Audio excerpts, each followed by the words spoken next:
Student, आज का जो हमारा टॉपिक है वो है सूचना संप्रेषण तकनीकी की शैक्षिक आवश्यकता है। यानी कि सूचना संप्रेषण जो तकनीकी है, यानी जो श्रव्य दृश्य साधन है, उनकी शैक्षिक आवश्यकताएं किस प्रकार है, उसके बारे में हम इन पॉइंट्स के माध्यम से देखेंगे।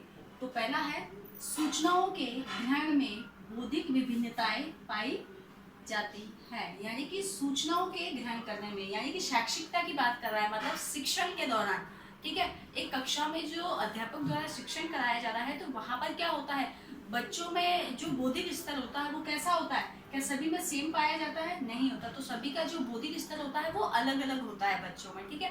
तो इस तकनीकी का क्या किया जाता है, प्रयोग किया जाता है, यानी श्रव्य दृश्य साधनों का प्रयोग किया जाता है। किसके आधार पर?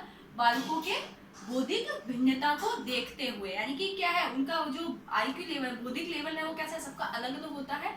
तो उस बौद्धिक भिन्नता को एक शिक्षक द्वारा क्या है, जानने के बाद ही उनकी बौद्धिक स्तर और उनकी रुचि के अनुसार ही क्या किया जाना चाहिए, श्रव्य दृश्य साधनों का प्रयोग करके शिक्षण कराया जाना चाहिए। नेक्स्ट आ जाता है, सूचनाओं का स्तर ग्रहणशीलता को प्रभावी करता है। यानी कि सूचनाओं का जो स्तर है आपका, वो किस प्रकार का है, ठीक है। आप जो विषय वस्तु शैक्षिक शिक्षा के अंतर्गत आप जो सूचनाएं प्रेषित कर रहे हो, उसका स्तर किस प्रकार का है, जो विषय वस्तु आप जो पढ़ा रहे हो उसका स्तर जो है वो कैसा है।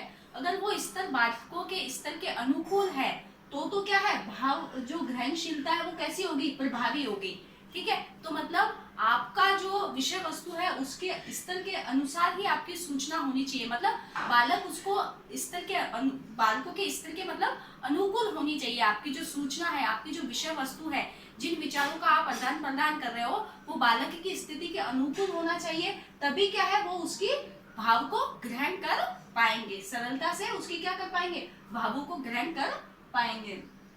नेक्स्ट है, संचार की सफलता का आधार सूचनाओं का नियमित मूल्यांकन है। आपकी जो संचार की जो सफलता का जो आधार है, मतलब जो संचार के जो साधन है, जिनके माध्यम से आप क्या कर रहे हो, संचार कर रहे हो, मतलब विचारों का आदान प्रदान कर रहे हो, अपनी विषय वस्तु को कक्षा के अंतर्गत शिक्षण करा रहे हो, उन सब का आधार क्या है। अगर आप क्या करते हो, नियमित रूप से उसका क्या करोगे, मूल्यांकन करोगे, तभी आप ये जान पाओगे कि जो आपने श्रव्य दृश्य साधनों का माध्यम से जो शिक्षण कराया है वो कितना प्रभावी रहा और नहीं रहा। तो उसका आधार किसको माना गया है, मूल्यांकन को माना जाता है। नेक्स्ट है, संचारित भाषा स्पष्ट, बोधगम्य, सरल, प्रभावशील एवं भ्रांतियों से रहित होनी चाहिए। जिस भाषा को आप संचारित कर रहे हो आप, ठीक है, संचार साधनों के माध्यम से जो आप सूचनाएं भेज रहे हो वो कैसी होनी चाहिए, उस भाषा कैसी होनी चाहिए, स्पष्ट होनी चाहिए, उसकी भाषा स्पष्ट होनी चाहिए, बोधगम्य होनी चाहिए, यानी जिसको आसानी से बालक क्या कर सके, ग्रहण कर सके, जिसका बालक बोध कर सके, ऐसी भाषा होनी चाहिए, सरल भाषा होनी चाहिए, और तो उसी से क्या और कैसी होनी चाहिए, प्रभावशीली होनी चाहिए। मतलब आपकी जो भाषा है वो प्रभावशाली होनी चाहिए, स्पष्टता होनी चाहिए, बोधगम्यता और सरलता होनी चाहिए। यानी जो सूचना प्रेषित की जा रही है उस सूचना की जो भाषा है वो अच्छी और सरल होनी चाहिए और भ्रांतियों से रहित होनी चाहिए। यानी कि भ्रांतिपूर्ण, यानी जो मिथ्या या घुमा फिरा के जो बात कही जाती है, इस तरीके की बातें नहीं होनी चाहिए, सरल और सटीक बात होनी चाहिए, जिससे क्या है, वो उसका बोध आसानी से कर पाए, ठीक है।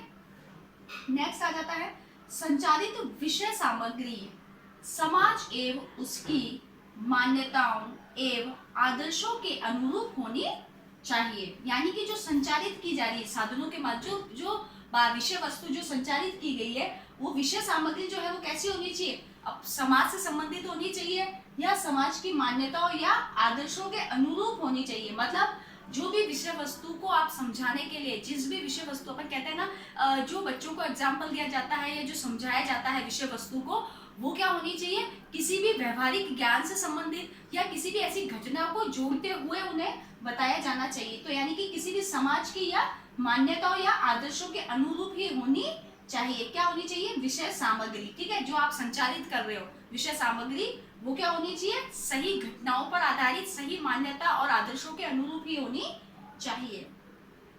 नेक्स्ट आ जाता है, संचारकर्ता को संचारित विषय सामग्री के अनुकूल वातावरण तैयार करना चाहिए। यानी जो संचार करता है, ठीक है, जो विषय वस्तु को मतलब संचार कर रहा है, जो उन्हें साधनों के माध्यम से प्रेषित कर रहा है, सूचनाओं को भेज रहा है, आदेशों निर्देशों को दे रहा है, जो तो उसके द्वारा क्या है, जो उसकी संचालित विषय सामग्री है, उसके लिए क्या करना होगा, पहले उसको उसके लिए वो वातावरण तैयार करना होगा। क्या करना होगा, वातावरण तैयार किया जाएगा उसके द्वारा, यानी श्रव्यदर्शी साधनों और उन सबको प्रयोग कर पहले एक माहौल बनाया जाता है जिससे कि क्या हो, छात्र जो है उस विषय वस्तु को सरलता से समझ पाए। इसके लिए पहले वो क्या करेगा, वातावरण को तैयार करेगा।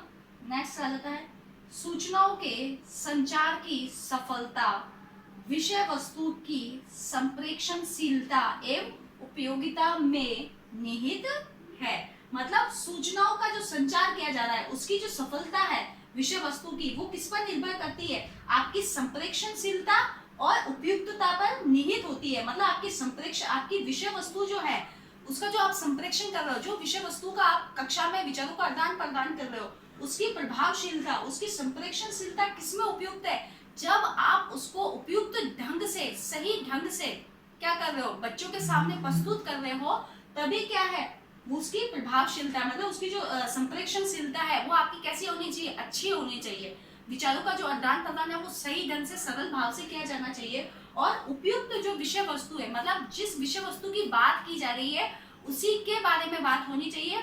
उपयुक्त साधनों का उसके लिए, मतलब जो विषय वस्तु है उससे संबंधित ही जिस श्रव्यदर्शी साधन का प्रयोग किया जाना चाहिए, जो उसके लिए उपयुक्त है, उसी का क्या किया जाना चाहिए, एक अध्यापक द्वारा प्रयोग किया जाना चाहिए। यानी कि तभी वो क्या करेगा, तो उसकी जो पूरी उपयोगिता है वो किस पर निर्भर होती है, आपकी सफलता पर।